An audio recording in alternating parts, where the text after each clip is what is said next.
Hello my dear students, welcome back to the channel. और आज से हम स्टार्ट करने जा रहे हैं क्लास 12th मैक्रो इकोनॉमिक्स का चैप्टर 2, जो कि है some basic concepts of macro economics. तो हमारा चैप्टर 1 ख़त्म हो चुका है, सर्कुलर फ्लो ऑफ इनकम। जो बच्चों ने नहीं देखा है जाके देख लें, है ना। पूरी उसकी प्लेलिस्ट मैं आपको इसके डिस्क्रिप्शन में डाल दूंगा। आज से हम स्टार्ट करने जा रहे हैं chapter 2 macro economics class 12th। ये बहुत ही इंपॉर्टेंट चैप्टर है। रीज़न क्या है, इस चैप्टर में हम सीखने वाले हैं कुछ बेसिक टर्मिनोलॉजीज, ठीक है, जो कि आपको पूरा जो अपन मैक्रो इकोनॉमिक्स इस साल पढ़ेंगे उसमें आपको ये हेल्प करेंगे, ठीक है।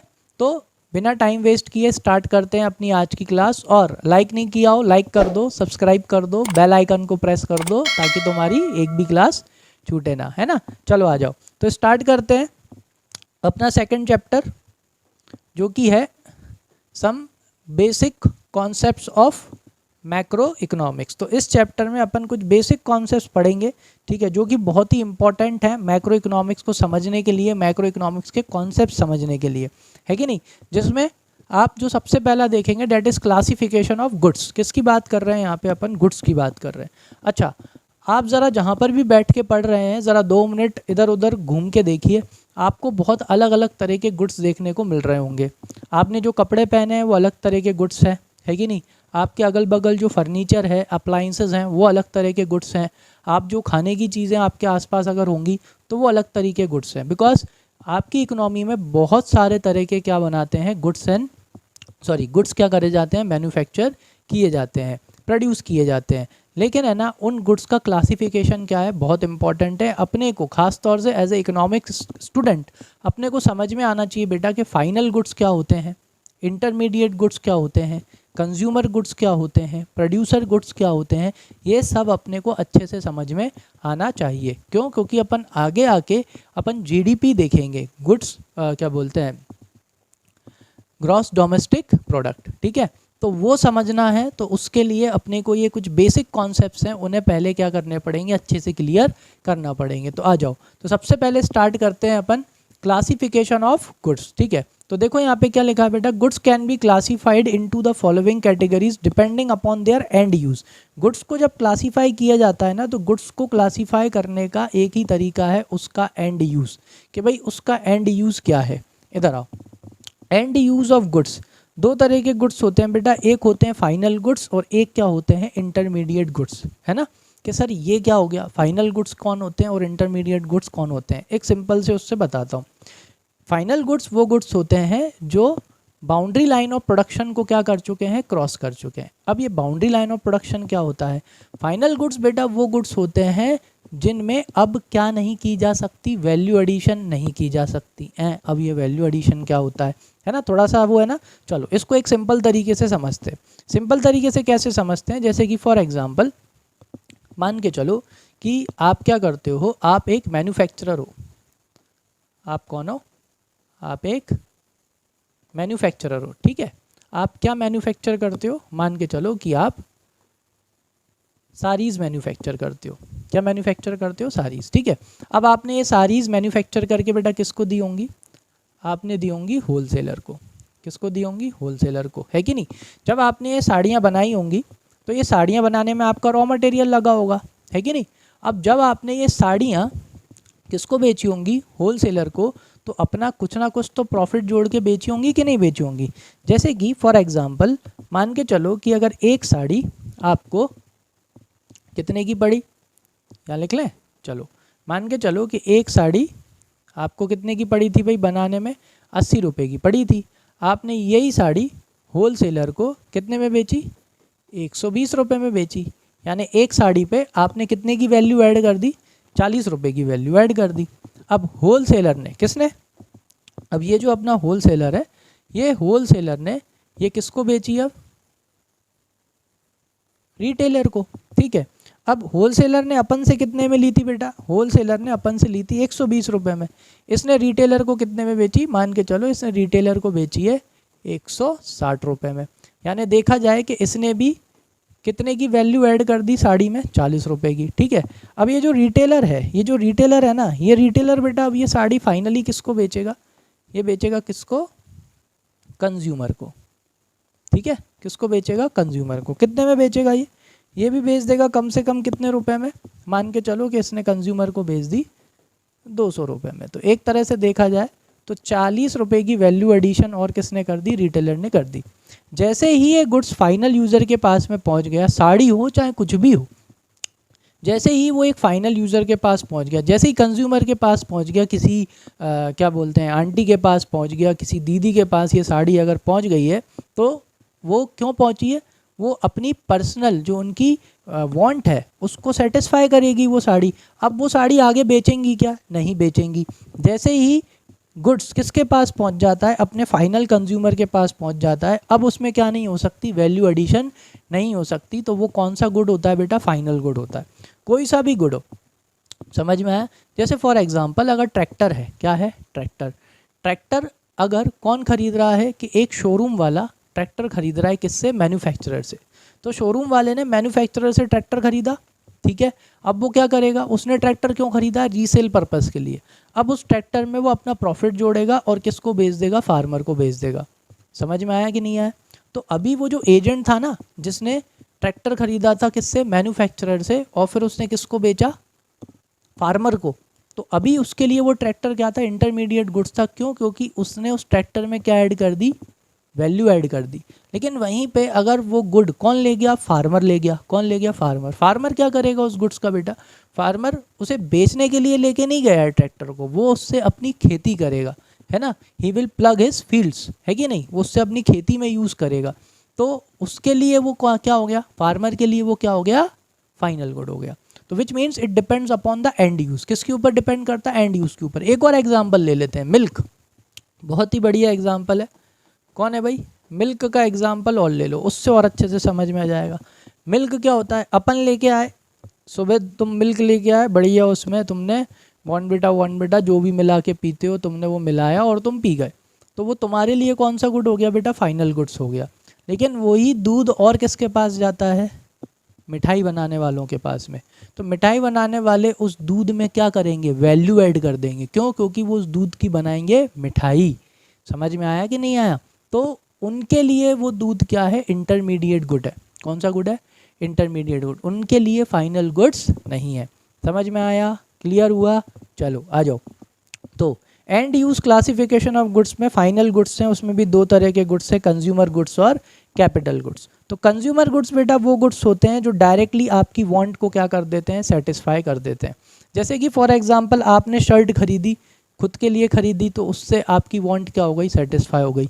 आपने कार खरीदी, क्या खरीदी? कार। आपने कार क्यों खरीदी? आपने अपने घर वालों को घुमाने के लिए, आपके ऑफिस आने जाने के लिए, स्कूल जाने के लिए आपने कार खरीदी है। तो वो आपकी क्या हो गई बेटा? वो आपकी जो पर्सनल सेटिस्फेक्शन है, आपकी डायरेक्ट सेटिस्फेक्शन ऑफ वांट है, उसको सेटिस्फाई करने के लिए खरीदी है ना। आपने कोई उससे बिजनेस करने के लिए तो खरीदी नहीं है।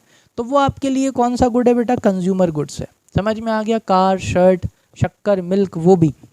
लेकिन है ना, अब यहीं पे क्या होते हैं? कुछ आपके कैपिटल गुड्स भी होते हैं। कैपिटल गुड्स क्या होते हैं बेटा? कैपिटल गुड्स वो गुड्स होते हैं which is used by the producer. Consumer goods वो गुड्स होते हैं which is used by the consumer. वहीं पे कैपिटल गुड्स वो गुड्स होते हैं which is used by the producer. तो प्रोड्यूसर कौन से गुड्स यूज़ करता है? अपन ने अकाउंट्स में पढ़ा ना, producer plant, machinery, raw material, ये सब यूज़ करता है कि नहीं करता? तो जो मैंने अभी आपको कार का एग्जांपल दिया, मान के चलो कि अगर वही कार अगर आपने खरीदी है, ठीक है, काय पे चलाने के लिए? टैक्सी पे चलाने के लिए, तो वो आपका कैपिटल गुड्स हो गया। क्या हो गया? Capital goods. क्यों? क्योंकि आप उस कार को टैक्सी पे चला रहे हो, मतलब आप क्या दे रहे हो? सर्विसेज। क्या दे रहे हो? सर्विसेज। तो वो बार बार यूज़ होगी कि नहीं होगी? होगी ना। तो फिर ये आपके लिए कौन सा गुड्स हो गया बेटा? Capital goods. तो capital goods used by the producer, used for further production of goods and services. तो इधर आप उस गाड़ी का इस्तेमाल क्या देने के लिए कर रहे हो? सर्विस देने के लिए कर रहे हो। Example, sewing machine purchased by the tailor. ये भी बहुत अच्छा एग्जाम्पल है। अगर आप एक स्विंग मशीन क्या करके ला रहे हो? टेलर वो होती ना सिलने वाली मशीन, अगर आप वो अपने घर के लिए लेके आ रहे हो तो वो कौन सा गुड्स है? तो वो कंज्यूमर गुड है। लेकिन वही मशीन अगर आप काय के लिए लेके जा रहे हो, अगर एक कोई टेलर लेके वो मशीन जा रहा है, तो वो कौन सा गुड हो गया? Capital goods. क्यों? क्योंकि उस गुड्स से, उस मशीन से वो क्या करेगा? प्रोडक्शन करेगा किसका? गुड्स का। ठीक है, उससे सिएगा, शर्ट बनाएगा, पैंट बनाएगा, वो लोगों को क्या देगा, स्टिचिंग की सर्विसेज देगा, और उस मशीन को वो रिपीटेडली यूज़ करेगा इन द प्रोसेस ऑफ प्रोडक्शन। समझ में आ गया कि नहीं आ गया? तो वो कौन से गुड्स हो गए, अपने कैपिटल गुड्स हो गए। चलो अब बात करते हैं कौन से गुड्स की, इंटरमीडिएट गुड्स। इंटरमीडिएट गुड्स वो गुड्स होते हैं जिन्हें कौन यूज़ करता है, प्रोड्यूसर यूज़ करता है। और ज़्यादातर इंटरमीडिएट गुड्स क्या होते हैं बेटा, रॉ मटेरियल। क्या होते हैं, रॉ मटेरियल। जैसे मैंने आपको मिल्क का एग्जांपल दिया, शुगर का एग्जांपल दिया। जैसे used as a raw material example cloth purchased by tailor, used for resale example machine purchased by a dealer for resale, है कि नहीं। जैसे कि एक कौन है, टेलर है, टेलर ने क्या खरीदा है, कपड़ा। तो वो कपड़ा उसने क्यों खरीदेगा, उससे और क्लोथ्स बना के बेचने के लिए। तो वो कपड़ा उसके लिए क्या है बेटा, इंटरमीडिएट गुड्स है। तो एक चीज़ ध्यान में रखना है, intermediate goods are those goods, intermediate goods are those goods which are used in the process of production only once। जो कि प्रोसेस ऑफ प्रोडक्शन में कैसे यूज़ होते हैं, सिर्फ एक बार। एक कपड़े की शर्ट बन गई तो वो एक ही बार बन पाएगी। ये चीज़ क्लियर हो गई कि नहीं, है ना। दूसरा पॉइंट अपने को क्या याद रखना है इंटरमीडिएट गुड्स में, वो अपने को ये याद रखना है बेटा कि इंटरमीडिएट गुड्स वो गुड्स होते हैं जिनमें वैल्यू ऐड की जा सकती है। जिनमें क्या की जा सकती है, वैल्यू ऐड की जा सकती है। आप 100 रुपये मीटर कपड़ा लेके आए, लेकिन अगर आप उस 100 मीटर कपड़े की शर्ट बना के अगर मार्केट में बेचेंगे तो वो 400-500 रुपये से कम की नहीं बिकेगी। तो एक तरह से उस कपड़े में आपने क्या ऐड कर दी, वैल्यू ऐड कर दी। तो intermediate goods are those goods जिसमें आप क्या ऐड कर सकते हो, वैल्यू ऐड कर सकते हो, जो अभी तक बाउंड्री लाइन ऑफ प्रोडक्शन से बाहर नहीं गए। मतलब अभी भी इनमें क्या ऐड हो सकती है, वैल्यू ऐड हो सकती है। देखो और क्या है एग्जाम्पल में अपने और देख लेते हैं। एग्जाम्पल एक और क्या था भाई, ये मशीन वाला example, machine purchase by dealer for resale. अगर मशीन किसने खरीदी है, डीलर ने खरीदी है। ऐसा होता है ना, सब तो मैन्युफैक्चरर होते नहीं है। मान के चलो कि आप मशीनें बेचते हो, है ना, आप मशीन, कोई सी भी मशीन के आप कौन हो, डीलर हो। तो अब आप क्या करोगे, आपने मैन्युफैक्चरर से ख़रीदा, मैन्युफैक्चरर से ख़रीदने के बाद जिसको भी उस मशीन की ज़रूरत है आप उसे बेचोगे। तो आप जब उसे बेचोगे, मान के चलो अगर वो मशीन आपको 1 लाख की आई है, आपने वो मशीन कितने की ली, मैन्युफैक्चरर से 1 लाख की ली। तो आप से जो मशीन खरीदने आएगा, क्या आप उसे 1 लाख में बेचोगे, नहीं बेटा, आप उसे ज़्यादा में बेचोगे, क्योंकि आप भी तो कुछ कमाने बैठे हो ना। तो आपने वो मशीन उसे कितने में बेची, 1,20,000, 1,30,000। तो वो आपके लिए कौन सा गुड है, इंटरमीडिएट गुड है, क्योंकि आपने उसमें क्या ऐड कर दी, वैल्यू एडिशन कर दी है। आई थिंक समझ में आ गया होगा अच्छे से। चलो आगे चलते हैं, है ना। कोई भी डाउट हो कमेंट सेक्शन में लिख देना, मैं आपको वहाँ पे अच्छे से समझा दूंगा या अलग से वीडियो बना के डाल दूंगा। आ जाओ नेक्स्ट क्या है बेटा, फाइनल गुड्स। तो आ जाओ, फाइनल गुड्स क्या होते हैं, final goods are those goods which have cross the boundary line of production. Final goods वो गुड्स होते हैं बेटा जो बाउंड्री लाइन ऑफ प्रोडक्शन को क्रॉस कर चुके हैं, मतलब जिनमें अब आप क्या नहीं कर सकते, वैल्यू ऐड नहीं कर सकते। वो आपके कौन से गुड्स होते हैं बेटा, फाइनल गुड्स होते हैं। समझ में आया। चलो इसके लिए मैं आपको सब तरह के गुड्स बता देता हूँ। जैसे कि फॉर एग्जांपल मान के चलिए मिल्क हो गया। कौन हो गया बेटा, मिल्क। मिल्क तुम किसके लिए लाए, तुम्हें चाय बना के पीनी थी, तुम मिल्क ले आए, तुम लाए घर पे लाए, तुमने चाय बना के पी लिया। कौन सा गुड है, फाइनल गुड्स। कौन सा गुड्स है, फाइनल गुड्स है। ठीक है, ये अपने खाने पीने की चीज़ें हो गई। मान के चलोगे बेटा फर्नीचर, तुम्हें तुम्हारे घर के लिए क्या चाहिए था, फर्नीचर चाहिए था, तुमने फर्नीचर खरीदा, अपने घर में लाके लगा दिया। कौन सा गुड है तुम्हारे लिए, फाइनल गुड्स है। क्यों, क्योंकि बेटा तुम अपने घर पे लाने के बाद में क्या दूध की चाय बना के बेचोगे क्या मोहल्ले में। अगर तुम दूध की चाय बना के मोहल्ले में बेच रहे हो तो फिर वो फाइनल गुड नहीं है तुम्हारे लिए, फिर वो कौन सा गुड है, इंटरमीडिएट गुड है। क्योंकि तुम उससे क्या बना रहे हो, चाय, और चाय बेच रहे हो, तो चाय बना के तुम बेचोगे तो उसमें वैल्यू एडिशन कर रहे हो ना। तो फिर मिल्क तुम्हारा फाइनल गुड नहीं है, फिर वो कौन सा गुड हो जाएगा, फिर वो इंटरमीडिएट गुड हो जाएगा। आ रहा है ना समझ में। वैसे ही फर्नीचर अगर अपन अपने पर्सनल यूज़ के लिए घर पे लगा रहे हैं तो वो अपने लिए क्या है बेटा, फाइनल गुड्स है। क्यों, क्योंकि अपन उसे घर पे लाने के बाद अपन उस फर्नीचर को बेचेंगे नहीं, है ना। रीसेल पर्पस के लिए नहीं खरीदा अपन ने। वॉशिंग मशीन ले आए तुम अपने घर के लिए, है कि नहीं, कि भाई मम्मी कपड़े हाथों से क्यों धोए, वॉशिंग मशीन है तो बढ़िया वॉशिंग मशीन से धोए। समझ में आ गया। तो वो आपके लिए कौन से गुड्स हैं, final goods, which means it depends upon the final use.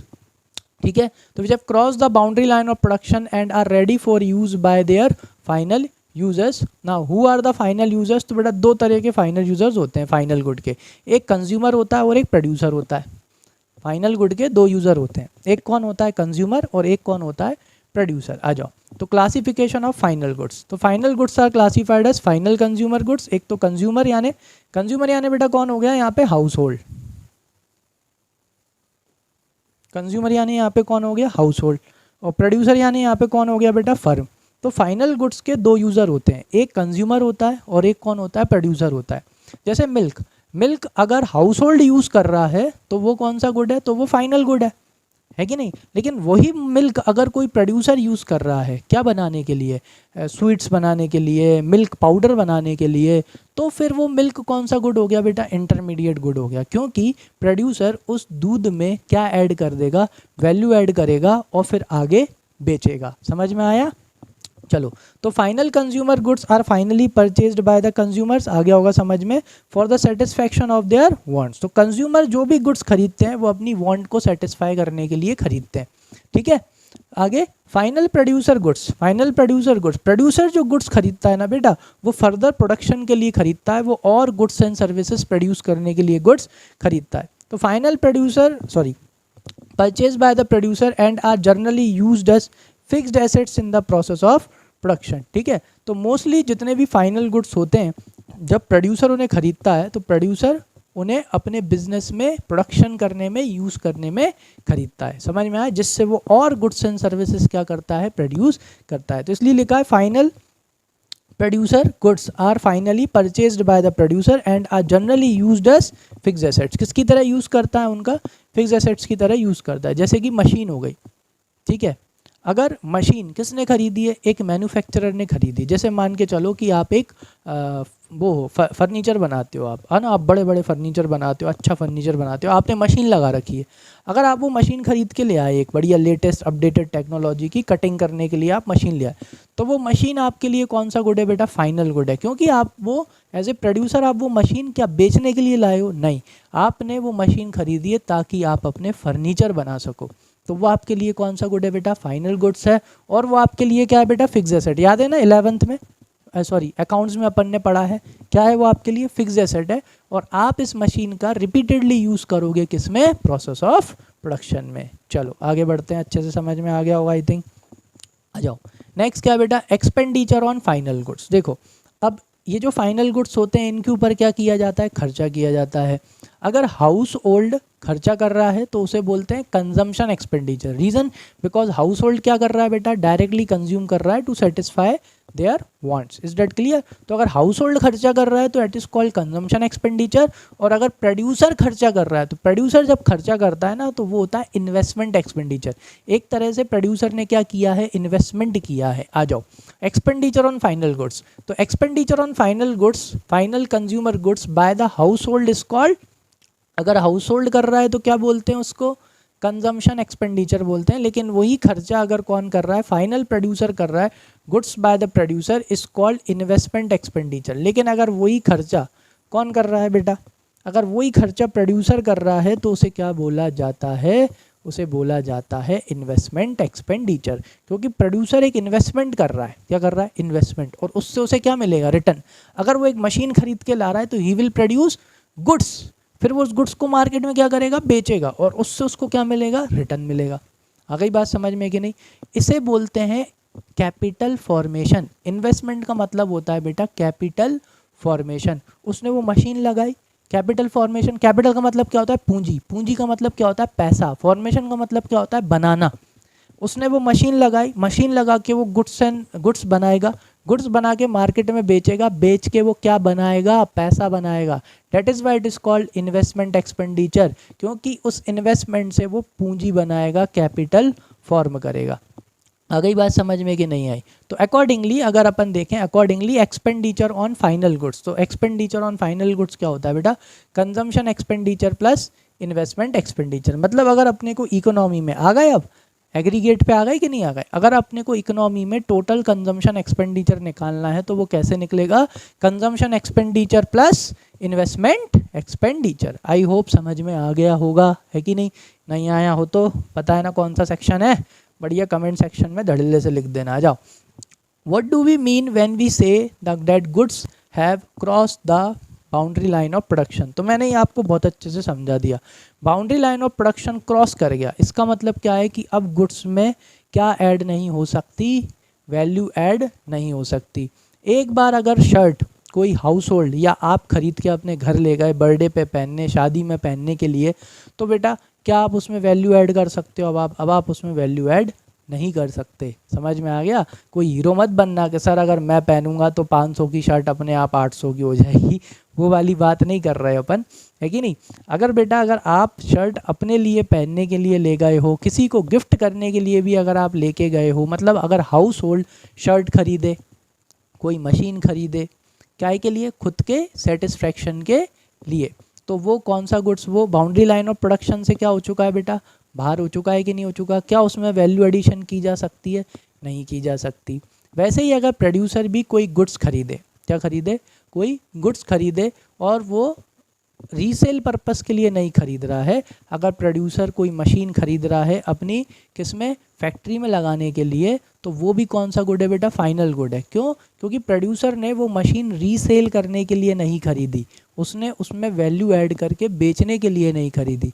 लेकिन वहीं पे अगर कोई एजेंट मशीन खरीदता है, ठीक है, क्या आगे बेचने के लिए, तो वो उसमें वैल्यू ऐड करेगा, तो क्या वो फाइनल गुड है? सॉरी क्या वो बाउंड्री लाइन ऑफ प्रोडक्शन से बाहर हुआ? नहीं हुआ, क्योंकि अभी भी जो एजेंट है उसमें पहले वैल्यू ऐड करेगा, खुद का प्रॉफिट ऐड करेगा, फिर वो बेचेगा, तब जाके वो मशीन कहाँ जाएगी? बाउंड्री लाइन के बाहर जाएगी। आई थिंक अच्छे से समझ में आ गया होगा, है कि नहीं। So we mean that these goods are out of process of production और the process of value addition. यानी कि जब भी अपन ये बोलते हैं ना कि goods have cross the boundary line of production, तो इसका मतलब ये होता है कि उस गुड्स में अब क्या नहीं हो सकती? वैल्यू ऐड नहीं हो सकती। Is that clear? तो जब भी लिख के आना है तो ऐसे लिख देना, by the mean that the goods have cross the boundary line of production which means that further value addition can not be done in that good, कि उस गुड में अब क्या नहीं कर सकते भाई? और वैल्यू एडिशन नहीं कर सकते। ठीक है, आ गया ना अच्छे समझ में? चलो आगे चलते हैं, ये और देख लेते हैं। कौन से गुड्स बेटा? इंटरमीडिएट गुड्स, बीच के गुड्स बोलते हैं इनको। किसका गुड्स बोलते हैं? बीच के। Intermediate goods are those goods which are used as a raw material. ज़्यादातर ये किसकी तरह इस्तेमाल होते हैं, या ये होते ही क्या है? इंटरमीडिएट गुड्स क्या होते हैं बेटा? रॉ मटेरियल होते हैं। क्या होते हैं? Raw material which are used in the process of production only once. एक ही बार इस्तेमाल में होगा ना। मिल्क क्या है? इंटरमीडिएट गुड है भाई। आप मान के चलो आप मिठाई वाले हो, आप बहुत बड़े मिठाई वाले हो, आपके यहाँ बढ़िया लीटरों से दूध आता है, फिर उससे आप क्या बना के बेचते हो? मिठाई बना के बेचते हो। अब आपके यहाँ 100 लीटर दूध आया, तो वो 100 लीटर दूध एक ही बार यूज़ होगा ना, होगा कि नहीं होगा? और आपने उस इंटरमीडिएट गुड्स में वैल्यू ऐड कर दी कि नहीं कर दी? उसी दूध से क्या बनी? मिठाई बनी कि नहीं बनी? आ जाओ। तो intermediate goods are those goods which have yet not cross the boundary line of production, है कि नहीं। तो दूध अगर कोई मिठाई वाला लेके गया है तो अभी तक उस दूध ने क्या क्रॉस नहीं करी है बेटा? मिल्क ने क्या क्रॉस नहीं करी है? Boundary line of production cross नहीं करी। क्यों? क्योंकि अब उस दूध में क्या होने वाला है? वैल्यू एडिशन होने वाला है। आ गई बात समझ में कि नहीं आई? चलो आ जाओ। So intermediate goods are those goods which have yet not crossed the boundary line of production. Second, value is still to be added to these goods, यानी कि अभी भी इन गुड्स में क्या ऐड होगी बेटा? वैल्यू ऐड हो जाएगी। जैसे मैं आपको एक एग्जांपल देता हूँ, आप बढ़िया मिल्क लाए, ठीक है, मिल्क के साथ आप चीनी लाए, है कि नहीं, चीनी के साथ फिर आपने वो सब चीज़ें मिलू के मावा वावा सब मिला के आपने क्या बनाई? मिठाई बनाई। तो बेटा आप ज़्यादा में ही बेचोगे ना, है ना, आप कम में तो बेचोगे नहीं। कम में बेच रहे हो तो आप चैरिटी कर रहे हो, फिर तो साइड हो जाओ। लेकिन अगर आप एक बिजनेस कर रहे हो तो आप ज़्यादा में ही बेचोगे। तो एक तरह से देखा जाए तो आपने मिल्क, शक्कर और जो भी इंग्रेडिएंट्स बना के आपने स्वीट बनाई, उसकी आपने क्या कर दी? वैल्यू एडिशन कर दी, है कि नहीं। फॉर एग्जांपल चाय का स्टॉल, दूध लाए, थोड़ा पानी मिलाया, चाय पत्ती मिलाई, शक्कर मिलाई, चाय बनाई और फिर ज़रा से कप में 10-10 रुपये में बेच रहे हैं। तो एक तरह से देखा जाए तो आपने दूध में, शक्कर में और उस पानी में भी और चाय पत्ती में भी आपने क्या ऐड कर दी? वैल्यू ऐड कर दी कि नहीं कर दी? है कि नहीं। तो बस which are yet not ready for use by their final users, यानी कि अभी तक वो गुड्स क्या नहीं है? रेडी नहीं है अपने फाइनल यूज़र्स को क्या करने के लिए? यूज़ करने के लिए। इसके लिए और एक अच्छा सा एग्जांपल बताता हूँ, वुड। वुड जो होती है लकड़ी के जो बड़े बड़े वैसे आते हैं, वो क्या है, वो अभी कौन सा गुड है बेटा, इंटरमीडिएट गुड्स। तो जब तक उसका फर्नीचर नहीं बन जाएगा क्या उसे फाइनल यूज़र यूज़ कर सकता है, नहीं कर सकता ना। चलो तो आगे क्या दे रखा है बेटा, non inclusion in the national income. हाँ बेटा जो इंटरमीडिएट गुड्स की कीमत होती है ना, उस इंटरमीडिएट गुड्स की कीमत कभी भी नेशनल इनकम में क्या नहीं की जाती, ऐड नहीं की जाती। अरे क्यों सर, क्यों ऐड नहीं की जाती, चलो आ जाओ एक बड़ा ही सिंपल से एग्जाम्पल से अपन इसको समझते हैं। ठीक है, देखो कौन है, कौन है, फार्मर है, आ जाओ, कौन है बेटा, फार्मर। ठीक है, अब ये जो फार्मर है ना, इस फार्मर ने क्या प्रोड्यूस करी बेटा, वीट। क्या प्रोड्यूस करी, वीट प्रोड्यूस करी। ठीक है, ये अनाज वनाज लाया होगा, है कि नहीं कहीं से, तो मान के चलते हैं इनने 2000 रुपये का वो लगाया, पूरी लागत लगाई, और वो 2000 रुपये की लागत लगा के, फार्मर ने कितने की लागत लगाई थी, 2000 रुपये की उन्होंने लागत लगाई। लागत लगा के इन्होंने क्या बनाया बेटा, वीट बनाया, और ये वीट इन्होंने किसको बेचा, फ्लोर मिलर को। किसको बेचा इन्होंने, फ्लोर मिलर को ये वीट बेचा। और फ्लोर मिलर को इन्होंने ये वीट कितने में बेचा बेटा, 10,000 में। तो देखा जाए तो जो अपने ये फार्मर जी हैं, फार्मर जी ने क्या करा, फार्मर जी ने 8,000 की क्या ऐड कर दी, वैल्यू ऐड कर दी। यहाँ पे कितने की वैल्यू ऐड कर दी, 8,000 की, है ना। अब अपने को मेन चीज़ क्या समझना है, तो फ्लोर मिलर जो इन्होंने जो वीट खरीदा है, वो वीट इन्हें कितने का पड़ा बेटा, 10,000 रुपये का। आगे चलते हैं, अब यही फ्लोर मिलर ने इसका आटा बनाया, क्या बनाया, आटा बनाया। आटा बना के ये इन्होंने बेचा बेकर को। किसको बेचा इन्होंने, बेकर को बेचा, क्योंकि आटे से बेकर क्या बनाएगा, ब्रेड। अब ये कितने में बेचेंगे, इन्होंने तो 10,000 का खुद ही खरीदा है। अब 10,000 का अगर इनने वीट खुद ही खरीदा है, तो ये अपनी मशीन में उसको पीसेंगे, इनकी मशीन चलेगी, लेबर चलेगी, तो ये भी तो कुछ कमाएंगे कि नहीं कमाएंगे, है कि नहीं। चलो मान के चलते हैं कि इन्होंने बेकर को ये कितने में बेचा बेटा, ये इन्होंने बेकर को बेचा कितने में, 15,000 में। तो देखा जाए तो इन्होंने कितने की वैल्यू ऐड कर दी बीच में, 5,000 की। अब यहाँ पे तुम्हें एक चीज़ समझ में आई क्या, कि जब फ्लोर मिलर ने किसको बेचा, जब बेकर को बेचा, तो उसने कितने में बेचा, 15,000 में। क्यों, क्योंकि 10,000 का तो वीट ही था। 10,000 का क्या था, 10,000 का तो वीट ही था। मतलब कि जब भी आप नेशनल इनकम निकालते हो तो आप इंटरमीडिएट गुड्स की कीमत नहीं लेते, आप सिर्फ कौन से गुड्स की कीमत लेते हो बेटा, फाइनल गुड्स की। देखो आगे बताता हूँ। अब बेकर ने बेटा इसकी क्या बनाई, बेकर ने बनाई इसकी ब्रेड। ब्रेड फाइनल गुड्स है, और ये ब्रेड बना के इसने सीधा किसको बेच दिया, कस्टमर्स को या कंज्यूमर्स को। ठीक है, और कितने में बेचा इसने, चलो मान लेते हैं इसने बेच दिया कंज्यूमर्स को ब्रेड, कितने में बेच दी, इसने बेच दी बढ़िया 20,000 रुपये में। तो फाइनल गुड्स कौन सा है, 20,000 रुपीज़ में जो उसने ब्रेड बेची। Bread was the final goods, जो कि उसने अल्टीमेटली पूरे कंज्यूमर को बेच दी कितने हज़ार रुपये में, 20,000 रुपये में। तो ये 20,000 क्या है, फाइनल गुड्स है। क्यों, क्योंकि अब ब्रेड में और वैल्यू एडिशन की जा सकती है क्या, नहीं की जा सकती। तो जब भी अपन नेशनल इनकम का कैलकुलेशन करेंगे, we will always take final goods. Why, the reason is because in the final goods the value of intermediate good, क्या बेटा, the value of intermediate goods is already included in the value of final goods। समझ में आया कि नहीं आया, तुम खुद ही सोच के देख लो ना, कि अगर तुम फार्मर से वीट लेके आ रहे हो, है कि नहीं। अब तुम फार्मर से वीट लेके आए, तुम्हारे दिमाग में एक चीज़ आया, बहुत बढ़िया बिजनेस है बेटा, बेसिक बिजनेस में बहुत ज़्यादा पैसा है। फार्मरों से वीट खरीदो, अच्छी क्वालिटी का वीट खरीदो, उसको बढ़िया प्रोसेस करो, बढ़िया उसको क्या करो, पिसवाओ, पिसवा के उसमें बढ़िया अच्छी दालें मिक्स करा दो, मिक्स करा के बढ़िया उसके आटे के बढ़िया 10-10 किलो के 5-5 किलो के बढ़िया पैकेट बनाओ। तो तुम बेचोगे कितने में, ज़रा मुझे ये बताओ। तुम ज़्यादा में ही बेचोगे ना। कैसे कैलकुलेशन करोगे तुम अपनी उसकी, कि वीट कितने का आया, 10,000 का वीट आया, एग्जाम्पल के तौर पे ले लो, फटाफट माइंड में कैलकुलेशन करना। ठीक है, 10,000 का वीट तुमने लिया, ठीक है, उसमें तुमने बेटा 2,000 की और क्या लगा दिया, दालें और लगा दी। टोटल तुम्हारा रॉ मटेरियल कितने का हो गया बेटा, 12,000 रुपये का। तुमने पिसाई करवाई, 3,000 रुपये तुम्हारे पिसाई की मान लो, अच्छी पिसाई कराई। टोटल कितना हो गया तुम्हारा, 15,000 रुपये तुम्हारा खर्चा हो गया, ठीक है। प्लस इसके बाद तुमने बढ़िया इनको क्या करा है, 5 किलो के 10 किलो के पैकेट में तुमने बढ़िया इनको पैक करा है। लोग इतने का ही खरीदते हैं, 5-10, ठीक है, ज़्यादा से ज़्यादा 20, 5 और 10 किलो के पैकेट में तुमने पैकिंग कराई, ठीक है। 1,000 रुपये की पैकिंग पकड़ लो, ज़्यादा से ज़्यादा 2,000 की पकड़ लो। टोटल कॉस्ट कितनी बैठी तुम्हारी, टोटल कॉस्ट आई 17,000 रुपीज़, ठीक है। ऐसे तुमने पैकेट बनाए तो तुम ये जितने भी पैकेट हैं वो कितने में बेचोगे बेटा, 17,000 से ज़्यादा में ही बेचोगे। कम से कम तुम कोशिश करोगे कि ये कम से कम 20,000 से लेके कितने में बिके, 25,000 में बिके, ठीक है। अपन मान के चलते हैं कि तुम्हारा कितने में बिका, 20,000 में बिका ना, 25,000 में बिके। 17,000 का तुमने सब काम किया, तुमने बेचा कितने में बेटा, 25,000 में। क्यों बेचा तुमने 25,000 में, समझ में आई बात कि नहीं आई? क्योंकि तुम्हें भी क्या कमाना है, प्रॉफिट कमाना है।